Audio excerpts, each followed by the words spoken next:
What up guys, it's Jake and Joe here. We're going to go through our top 10 tips for beginner boulders. Tip number 1, use your toes. One of the most common mistakes we see at the climbing wall is people not using their toes, but instead they use their midsole. This will restrict your movement. It will also give you less traction on the hold. So if Joe was to turn it to the toe, he can pivot. Woo, look at that pivot. It will also allow you to reach further, so you can go right up onto your tiptoes. Climbing shoes are designed specifically so that you can stand on small holds like this. If you tried to stand on that hold on the midsole, you'd slip straight off. Wouldn't be possible. Tip number 2, use your legs. They are some of the biggest muscles in our body. It's not all about pulling and climbing. Sometimes you've got to push with those legs, okay? So climbing, we want to try and be as efficient as we can. Particularly on a slab wall, we're going to try and use our legs because they can really push us up this wall. So when I'm climbing here, I'm going to bring my weight over and really push up with my leg. I'm not just pulling up with my arm like this, okay? We're not dragging ourselves up the wall. It's also really important on the overhang that we use our legs to push us towards these holds. We're going to use a combination of push from the legs and a bit of momentum to swing ourselves towards the next hold. Number 3, climb with straight arms. And this ties in quite nicely with tip number 2. Climbing with bent arms will cause you to fatigue quicker. If you climb with straight arms, it allows you to relax and you can sort of hang on your skeleton. A good example of this is if you go to the supermarket and you're carrying your shopping bags home, how do you carry the shopping bags? Straight arms or bent arms? That's right, straight arms, because if you carry with bent arms, you're going to be so tired by the time you get home. Tip numero 4, read your route. There's no point finding the start holds, jumping on and just trying to work out along the way. You're going to waste energy, you're probably going to get your hands wrong, which means you're probably not going to get the top.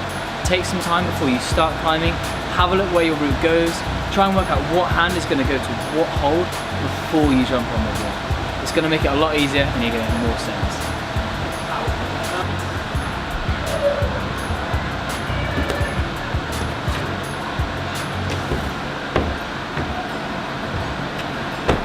Tip number 5, don't use too much chalk. This goes for loose and liquid chalk.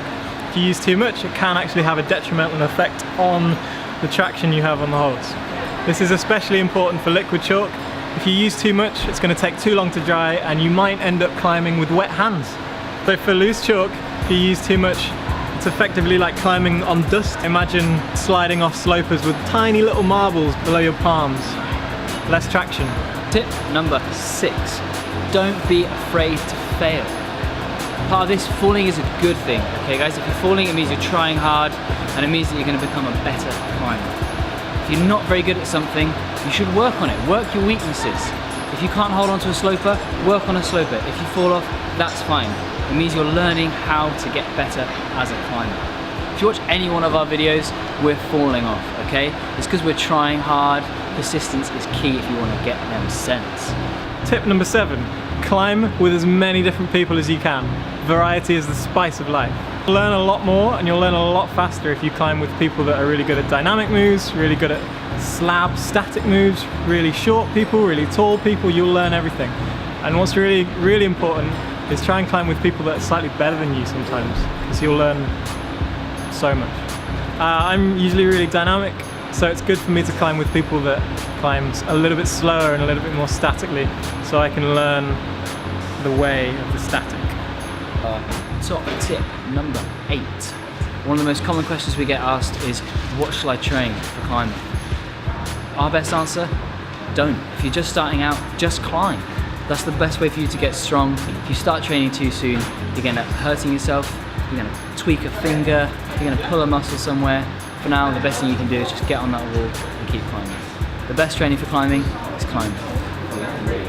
Tip number 9, invest in a well-fitting pair of shoes. It's very important. If your shoes are too big, you cannot possibly progress. You won't be able to stand on anything, you won't be able to use your toe or your heel properly. If you fit them too small, you'll be in too much pain to progress. You won't even want to climb. So get them just right, make sure you get a professional to fit them for you. Finally, the most important tip of all, have fun. The best climber is the one with the biggest smile on their face. Never gonna give you up, never gonna let you down.